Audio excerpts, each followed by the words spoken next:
face of the earth that can solve my problem for me but myself. I am doing this but to myself. No matter how tempted I am to believe that there is something out there that is causing this to happen to me, let me let go and see that I am the cause of this. Because if I am the cause of this, then I can be the solution. And if I am not the cause of this, I'm in a lot of problems. I'm going to have to attempt to sacrifice to something outside of me, to arbitrate, to go through quid pro quo, to demand reciprocity in association with idolatry thought forms that I've constructed outside of myself to mitigate the impossible problem in which I find myself. I'm flowing a little bit here. I want you to try to get a hold of what the impossibleness of this. Now, that's lesson 79 of the course. Isn't that lovely? Then lesson 80 is let me recognize the problem has been solved. Wow, that's nice. We won't do that one though, because that's not on our list. But that's coming along. You go to bed. You'd be real good. And tomorrow we'll do lesson. No, we must do 2 more lessons here. This lesson. I'm anxious to see what this one is. I think it's a good one.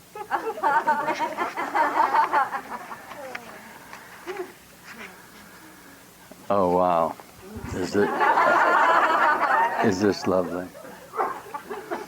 This is lesson 158. Today I learned to give as I receive. Sometimes the titles to the workbook lessons won't particularly pertain to the workbook, as you may have discovered. Never mind your perceptual. Listen to what this lesson says, because this is, sure enough, this is what we've been talking about this morning. Okay. It's going to tell you that this is the time that you chose. But you didn't know you choose this time until you chose it. And when you chose it, it had always been chosen. Do you know that's what this lesson says? I'm going to tell you that way when I read it, you'll hear it a little better. Okay? The time has already been set, but you don't know it's been set until you choose to set it, and then it's always been set. Everybody got that? All right. Why? Because it's already all over. And you say, well, I'm changing it. And I say, no, you're not. You're just it's all in the fabric anyway. Okay? Isn't that fun? Now, you have total free will to do what's already been done. And you say, well, that's not free will. And I say, oh, yes, it is. Isn't that funny? Now you're caught between your determinism, and this is a great theological discussion. You're caught between your absolute predestination, which is your Presbyterian determinism, which everything has already happened, confronted by your determination to be what? To be free and assert yourself. Okay? Now I'm going to give you total freedom by the acknowledgement that everything has already been determined, but perceptual mind doesn't like that very well.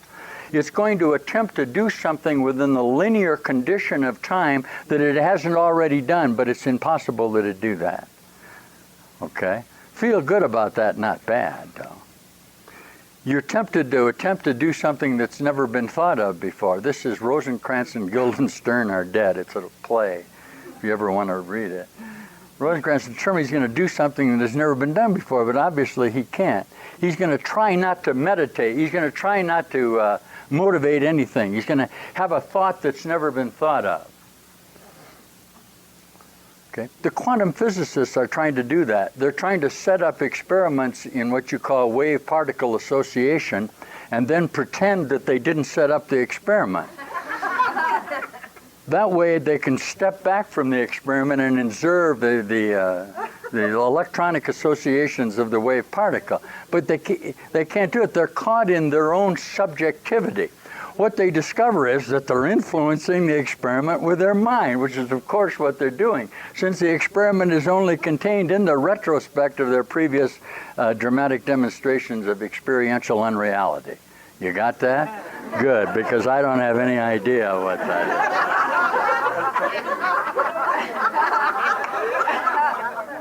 But it sounds good. All right. No, it's an amazing thing. It's always like, will it be there if I don't look at it? Was it always there? And all these sort of things that go on in your mind. Here we go. First of all, what's been given you? The knowledge that you are a mind, in mind, purely mind, sinless forever, wholly unafraid because you were created out of love.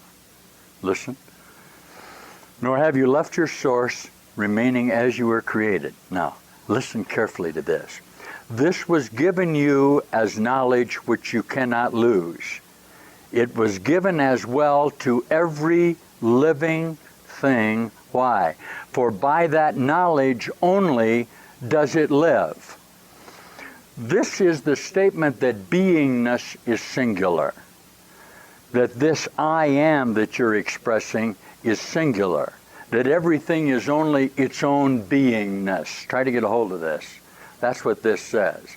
That's what creating is. You are as much God as you are God's Son in the sense of your own being wholeness. Okay? That cannot be. You can't lose that. That's what you are. Now what's happened? You have received all of this. Why? No one who walks the world but has received it. It is not this knowledge which you give, for that is what creation gives. And all of this cannot be learned. Actually, this is what we would call in space-time the ontological admission that all of us come from a common source, that we have a dharma, that we have a spirit of absolute reality that is singular in us, isn't it? Okay, that's not the knowledge you're going to offer. The knowledge you're going to offer is your limited perceptual association coming to that determination. Listen to this. All of this cannot be learned. You can't learn that. That's what you are. What then are you to learn to give today? Our lesson yesterday evoked a theme found early in the text. The theme found early in the text was, into his presence would I enter now. This is a statement of the transformation of the body that you're undergoing now. That was the lesson just before this. All right, now listen. All this cannot be learned. Our lesson yesterday evoked a theme found early in the text. Experience cannot be shared directly in the way that vision can. Okay? The revelation that the Father and the Son are one will comes in time to every mind. Listen, yet is that time determined by the mind itself, not taught. You can't teach your limited associations what you are. You determined within your own total idea about yourself, contained within the fabric of your reality, when that time was. You can't teach that. Why? It's already happened and you're gone from here. You're teaching only in the limited associations of your perceptual observations of yourself in order to forgive the previous grievances or what you call sequential time associations that keep you from seeing that you're actually whole. That's the relinquishment of your own self, isn't it? Now listen. Yet is that time determined by the mind itself, not taught. Now, the time is already set. It appears to be quite arbitrary. You're going along, you're going along. And why? You never can judge where you are in relationship with yourself. Don't you see? You cannot perceptually be the determiner of your own revelation. You think you can, and you keep trying to identify yourself in association with it, and that's what holds you in your space-time association, doesn't it? Your need to have the thought rather than be the thought. Your need to have the emotion rather than be the emotion. The need to justify in your thought forms the anger rather than being the anger, rather than being the love, rather than being whole unto yourself. It appears to be quite arbitrary, yet there is no step along the road that anyone takes but by chance. It's impossible. It has already been taken by him, although he has not yet embarked on it. It's already been taken by him, although he has not yet embarked on it. Because each moment that he embarks on it, it's already been taken. Why? Cause and effect are not apart. As soon as he apparently has the problem, the solution was always there. This is what I tried to say to you at the beginning of this lesson. Do you see? Each time you think the problem isn't solved, it's really solved. This is what's happened to you now. You've accumulated a lot of solutions that didn't work. You've rejected those from your mind, and you're just coming into a moment's whole association with yourself. Was this the time that you decided to wake up and become whole, remembered you're in heaven? Yeah. Well, can't it be? This says it can be some other time. No, it doesn't. No, it says it can only be this time. This time appears to be arbitrary to you because until the moment that you come into the wholeness of your own atonement and undergo the experience, you can't know that that was the time that you did it. You'll always be caught in this attempt to find it in your limited form associations. This will come to you. Let it sink in a little bit. You'll get it. Ready? It has already been taken by you, although he has not yet embarked on the journey. Ready? Lovely. For time but seems to go in one direction. We but undertake a journey that is over, yet it seems to have a future still unknown to us. Not possible. Okay? Anytime you justify your present condition based on previous experience, you have literally created the previous experience that did not exist until you justified it in the effect of you. Can anybody hear this? You call that preventive maintenance. An accident never happens until it happens. When it happens, you justify it by the previous associations. Isn't that astonishing? Everybody hear this? If you're flying in an airplane and suddenly it blows up, all right, they look back to the past association to determine what caused the accident. They discover it was bad maintenance, but the maintenance was okay until the plane blew up. Can you hear that? Yeah. There has to be a reason for everything happening, but until it happens, it's terrible, isn't it? You must justify by looking in, and you literally create a past association to justify your present condition. That's an astonishing thing to do. Isn't that amazing? You had to make the engine defective because the accident occurred. Otherwise, the engine was perfect. What made the engine defective? The crash.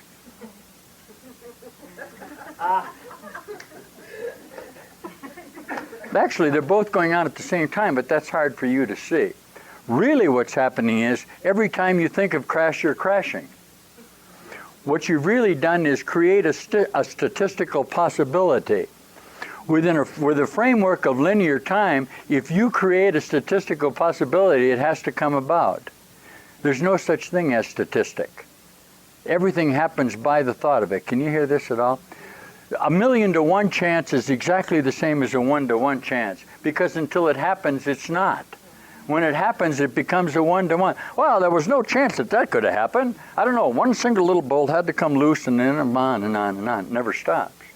Yet it did happen. Why? Because there was a thought that it could happen. And if there's a thought that it can happen, it will. All prophecies are self-fulfilling. That's why you need to die. You contain with you the elements of the certainty of your death. How are you going to keep from dying till you change your mind? You can't. You'll just keep on dying. All right? Yet it seems to have a future still unknown to us. Ready? Time is a trick, a sleight of hand, a vast illusion in which figures come and go as if by magic. They're coming all around you. Yet there is a plan behind appearances that does not change. The script is written. When experience will come to end your doubting has been set. Notice it says experience. Notice that it says that the doubting you have about yourself cannot be overcome except by the experience that you're undergoing now. And if you think it can, you're going to be around here a long time. Because you are the doubter. And the doubter cannot be real. What is it that he doubts? This is lesson 139, my favorite lesson in the course. He doubts himself, but what is it that he's doubting? The doubter can't be any more real than what he doubts, really. That's why you have to undergo this experience in order to be real. The script is written. When experience will come to end your doubting has been set. For we but see the journey from the point at which it ended, looking back on it, imagining we make it once again, reviewing mentally what has gone before. This must be true. Why? Because the atonement or the repair or the apparent schism occurred at the moment that it happened. It was shoo shoo. All right? Now, you're actually looking from the creative essence of yourself back into the occurrence. Here's the problem you have with that. Since you think that your identity is emanating from the bottom of the schism, let's try this for you. Just see if you can get this. This will help you. From what you would call the black hole, from what you would call potentiality, the idea of the activation of the thought form, the earth, the moon, the female, Mother Earth. We all came from Mother Earth. I can see the evolutionary process evolving. My identity is to activate as I evolve from this source. But here's the hooker. Your source is not here. Your source is here. Remember what we said. Shoo shoo. Okay. This is why there's no gender in the chorus. I should cover this for you guys that think you ought to be sisters. I don't know what the hell that means, sisters or female. Okay? There is no such thing as female, because female is potential and is activated by the force of reality. It becomes whole automatically. This has nothing to do with female and male as you engender it. Okay? But as Jesus would say, there's no such thing as potential. That creates what? Time.